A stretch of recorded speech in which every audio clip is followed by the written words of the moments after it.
हमारे चैनल को सब्सक्राइब करें और बेल आइकन को प्रेस करें सभी नोटिफिकेशन तुरंत पाने के लिए। नमस्कार साथियों, हमारे YouTube चैनल जीके स्टडी पर एक बार फिर से आपका स्वागत है। साथियों, आज हम जो आपके लिए क्लास लेकर आए हैं वो है राजस्थान की कला व संस्कृति, जो कि REET level first, REET level second, SST और राजस्थान में होने वाली सभी प्रतियोगिता परीक्षाओं के लिए बहुत ही उपयोगी है। साथियों, इस क्लास के अंदर हमने नोट्स जैसे ही पॉइंट टू पॉइंट जो है आपके कंटेंट बनाया है। ये जो है आपको किसी भी एक पुस्तक में पूरा कंटेंट नहीं मिलेगा, अलग अलग सोर्सेज से हमने इसको कंबाइन करके आपके लिए बहुत ही अति उपयोगी सामग्री बनाई है। तो साथियों, आप इस पूरे वीडियो को ज़रूर देखिएगा और मेरा ये सुझाव है कि आप इनको नोट्स ज़रूर बनाइएगा। पॉइंट टू पॉइंट नोट्स बनेंगे आपके बहुत ही अच्छे, और परीक्षा में इसमें से अवश्य प्रश्न पूछे ही जाते हैं, तो ये काफ़ी इम्पोर्टेंट है। पूरे वीडियो को आप ज़रूर देखें। अभी तक आपने हमारे चैनल को सब्सक्राइब नहीं किया है तो ज़रूर सब्सक्राइब कर लें। चलिए साथियों, आज का जो क्लास है अपन शुरू करते हैं। तो साथियों, आज हम रीट की कला और संस्कृति की जो यूनिट है उसमें से राजस्थान के जो लोक देवता वाला टॉपिक है वो अपन पूरा करेंगे। तो साथियों, लोक देवता का अर्थ क्या होता है? सबसे पहले लोक देवता अपन किसे कहते हैं?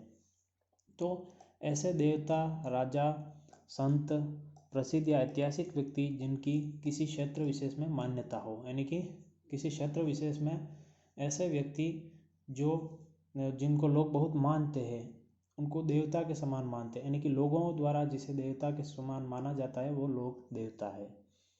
तो हमारे राजस्थान में बहुत से लोक देवता है जो इस धर्म की रक्षा के लिए, देश की रक्षा के लिए, जीव जंतुओं की रक्षा के लिए वीर गति को प्राप्त हुए। ऐसे बहुत से लोक देवता है। राजस्थान में 5 लोक देवता है जिनको पंचपीर या 5 पीर के नाम से जाना जाता है।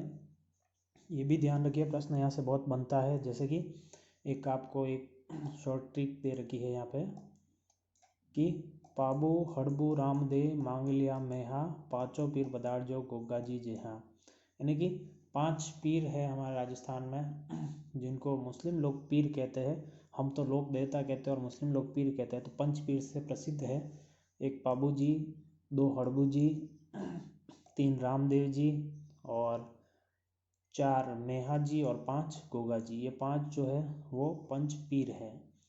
तो प्रश्न पूछा जाता है कभी कभी कि कौन से जो है पंचपीर में नहीं है, कौन सा पंचपीर में है, पंचपीर कौन कौन से है, ऐसे प्रश्न पूछे जाते हैं। तो इसको भी आप नोट करके रखिएगा। चलिए, पहले अपन देखते हैं। सबसे पहले 1 नंबर पर पाबूजी राठौड़। पाबूजी राठौड़ जो है, इनका जन्म स्थान जो है कोलूमंड जोधपुर में है। आप देखेंगे कि जितने भी जो लोक देवता है सब मारवाड़ तरफ के ही हैं मुख्य।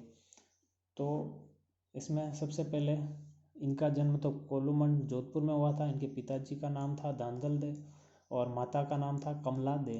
ठीक है, पिताजी का नाम दांदल और माता का नाम कमला दे था।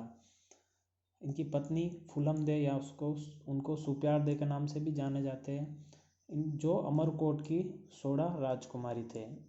ठीक है, आगे देखते हैं फिर।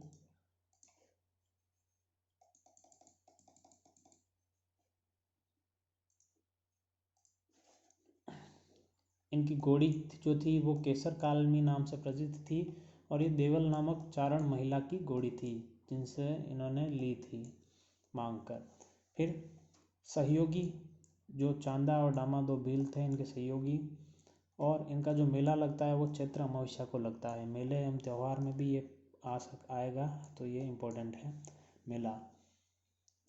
फिर बाबूजी देवल चारणी की गायों की रक्षा के लिए फेरों के बीच चौथे फेरे में उठकर आ गए तथा देचू जोधपुर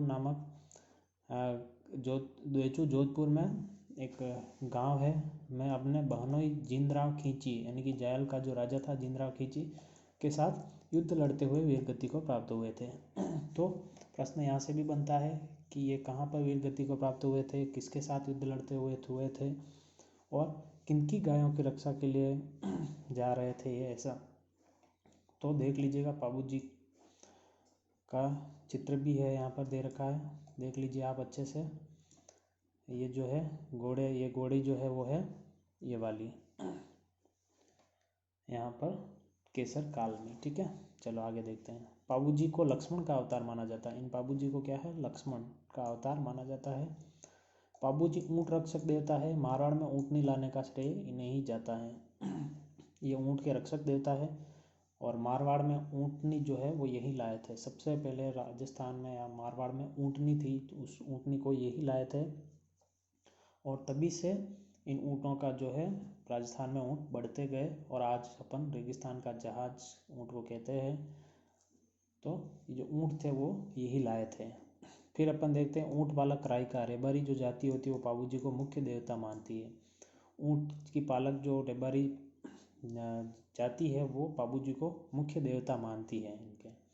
फिर पाबूजी प्लेग रक्षक देवता है। पाबूजी जो है वो प्लेग रक्षक देवता माने जाते हैं। पाबूजी ने गुजरात के 7 थोरी भाइयों की रक्षा की थी। पाबूजी ने जो है गुजरात में 7 थोरी भाइयों की रक्षा की थी, ये भी काफ़ी इम्पोर्टेंट है। चलिए फिर आगे देखते हैं अपन।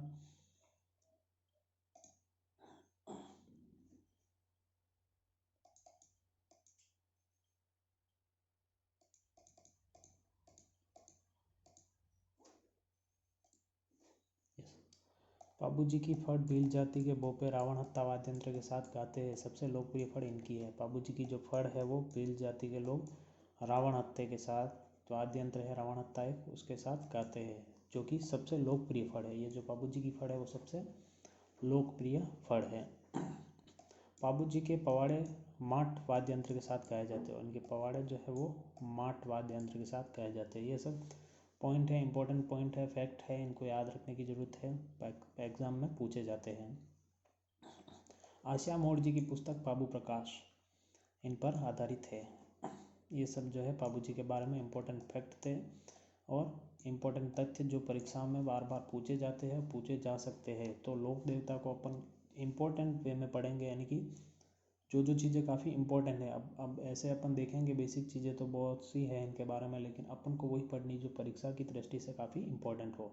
तो ये नोट्स आपके परीक्षा में बहुत ही उपयोगी सिद्ध होंगे।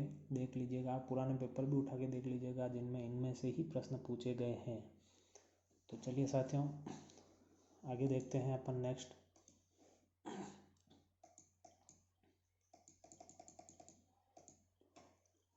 अब है अपने 2 नंबर रामदेव जी तंवर, या अपन बाबा रामदेव भी कहते हैं इनको, रामसा पीर भी कहते हैं, बहुत से नाम हैं इनके। तो रामदेव जी तंवर, इनका जन्म स्थान जो है ऊंडू काश्मीर बाड़मेर में है। पिता इनके अजमाल जी थे जो पोखरण के सामंत थे। इनकी माता जी जो थी वो मैणादे थी और इनकी सगी बहन जो थी सुगना थी और इनकी एक मुँह बोली बहन थी धर्म बहन, जिनको अपन डाली बाई कहते हैं। पत्नी नेतल दे थी जो अमरकोट की सोड़ा राजकुमारी थी। रामदेव जी ने भाद्रपद शुक्ल एकादशी को रुणेचा जैसलमेर में जीवित समाधि ली। रुणेचा में रामदेव जी, रामसा पीर अपन कहते हैं, वहाँ पर उन्होंने जीवित समाधि ली और इन्होंने जिस दिन समाधि ली उससे एक दिन पहले दशमी को इनकी धर्म बहन एक डाली बाई ने समाधि ली थी। जो डाली बाई इनकी धर्म बहन थी, इन्होंने भी समाधि ली थी इनसे एक दिन पहले।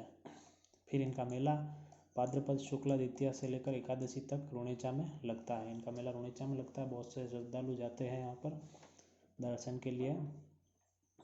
और इनके गुरु जो थे वो बालीनाथ थे। आप सब एक से एक फैक्ट जो आ रहे हैं वो सब नोट करते रहिएगा, परीक्षा की दृष्टि से काफ़ी इम्पोर्टेंट है। फिर रामदेव जी को पीरों का पीर कहा जाता है। रामदेव जी 5 पीर बताए मैंने, तो रामदेव जी को पीरों का पीर यानी कि देवताओं का भी देवता कहा जाता है। चलिए नेक्स्ट देखते हैं अपन आगे क्या है इनके बारे में।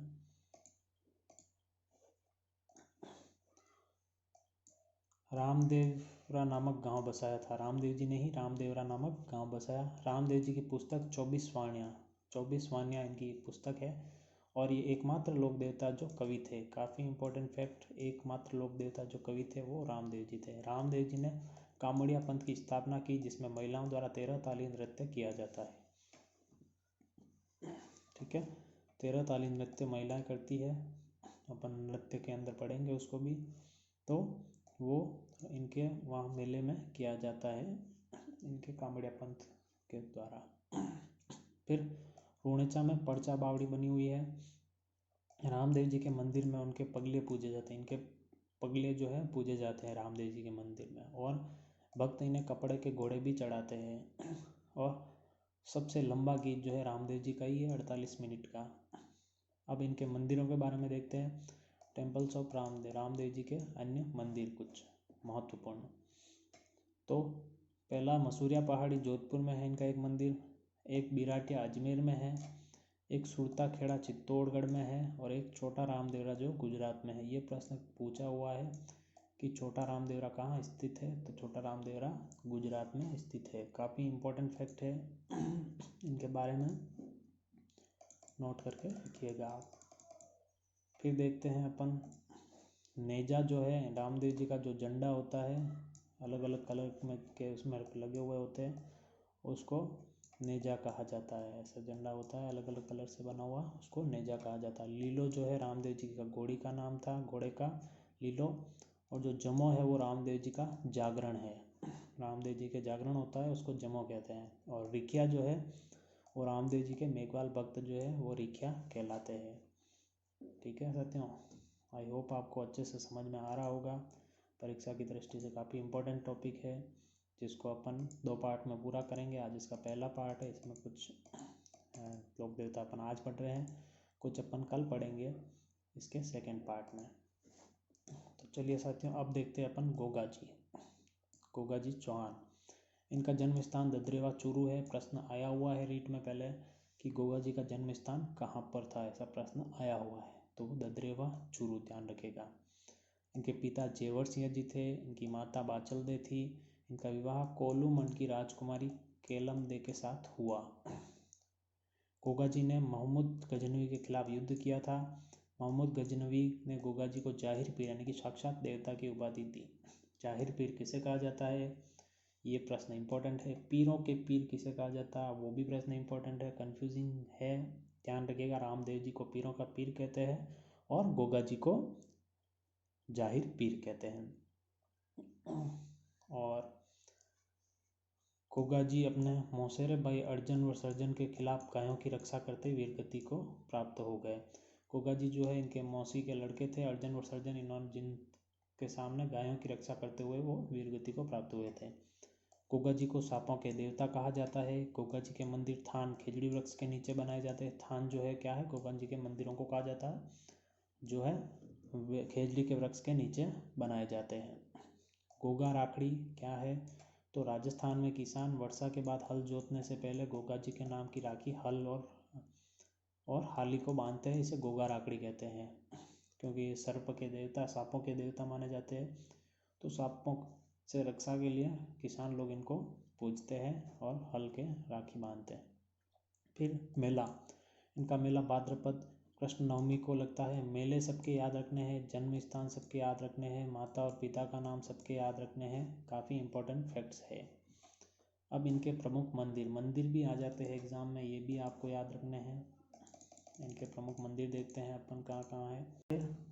प्रमुख मंदिरों के बारे में देखते हैं। प्रमुख मंदिर तो शीर्षमेड़ी ददरेवा चूरू में है, और गोगामेड़ी दड़मेड़ी नौहरगढ़ हनुमानगढ़ में है। कहा जाता है कि इनका जब युद्ध करते हुए इनका जो शरीर जो है धड़ अपना इनका सर जो है धड़ से अलग हो गया था, काट दिया गया था, तब इनका सर जो गिरा था वो शीर्षमेड़ी ददरेवा यानी कि चूरू में गिरा था, और इनका जो धड़ गिरा था वो गोगामेड़ी यानी कि धड़मेड़ी नौहर हनुमानगढ़ में गिरा था।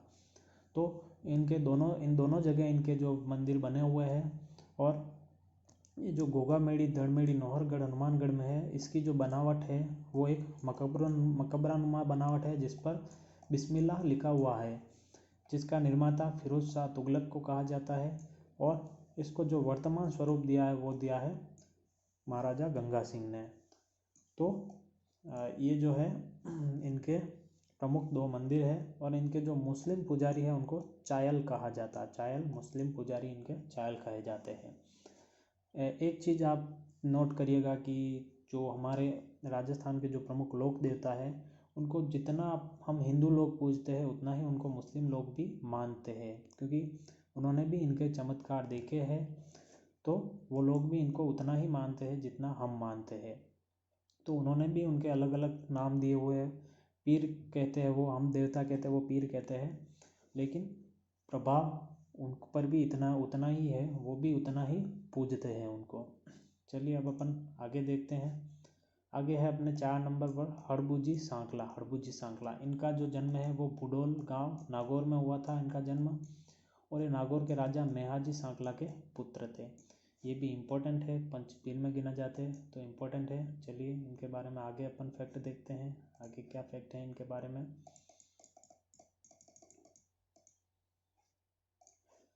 इन्होंने योगी बालीनाथ से दीक्षा ली थी और रामदेव जी के मौसेरे भाई थे। अब जी हड़बू जी थे जो रामदेव जी के मौसेरे भाई थे, और उन्होंने बालीनाथ जी से योग दीक्षा ली, यानी कि इनके गुरु जो थे बालीनाथ जी थे योगी।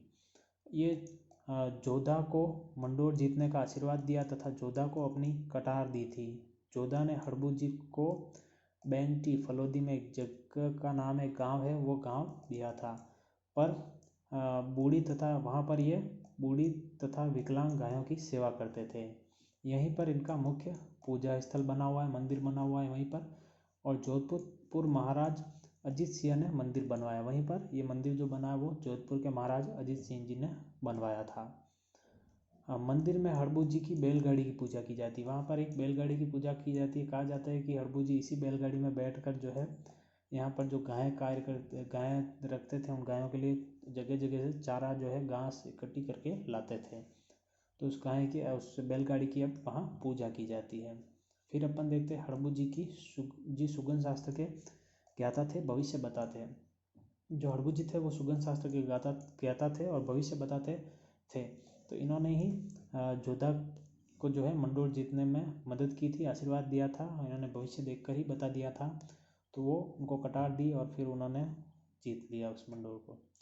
अब सांकला हड़बू का हाल जो एक ग्रंथ लिखा है वो इनके जीवन पर लिखा प्रमुख ग्रंथ है। प्रश्न आ सकता है इनके जीवन पर लिखा ग्रंथ कौन सा है, तो सांकला हड़बू का हाल जो है वो इनके जीवन पर लिखा एक प्रमुख ग्रंथ है।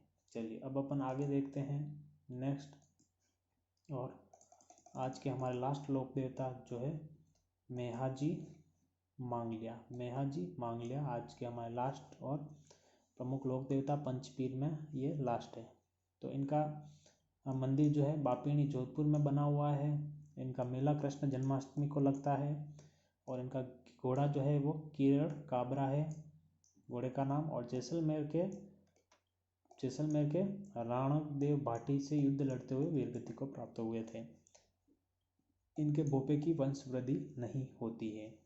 तो ये अपन ने कुछ इंपॉर्टेंट फैक्ट्स पढ़े हैं आज हमारे इस क्लास में सभी लोक देवताओं के बारे में, और मुझे पूरी उम्मीद है कि आपका कोई प्रश्न इनसे बाहर नहीं जाएगा। तो आप इनको अच्छे से पढ़िएगा, नोट्स बनाइएगा और अच्छे से तैयारी कीजिएगा।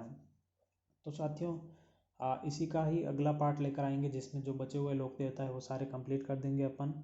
उसके बाद लोक देवियाँ करेंगे, और राजस्थान का कला व संस्कृति का पूरा जो यूनिट है वो अपन धीरे धीरे उसको पूरी कंप्लीट करेंगे। तो साथियों बने रहिएगा हमारे साथ, और हमारे चैनल को अभी तक आपने सब्सक्राइब नहीं किया हो तो कर दीजिएगा, और अगर आपको वीडियो पसंद आया है तो इसको लाइक और सभी साथियों के साथ शेयर जरूर कीजिएगा। साथियों कोई भी डाउट हो कमेंट कीजिएगा, आपके सभी कमेंट का जवाब हम देंगे। तो साथियों मिलते हैं नेक्स्ट वीडियो में, तब तक के लिए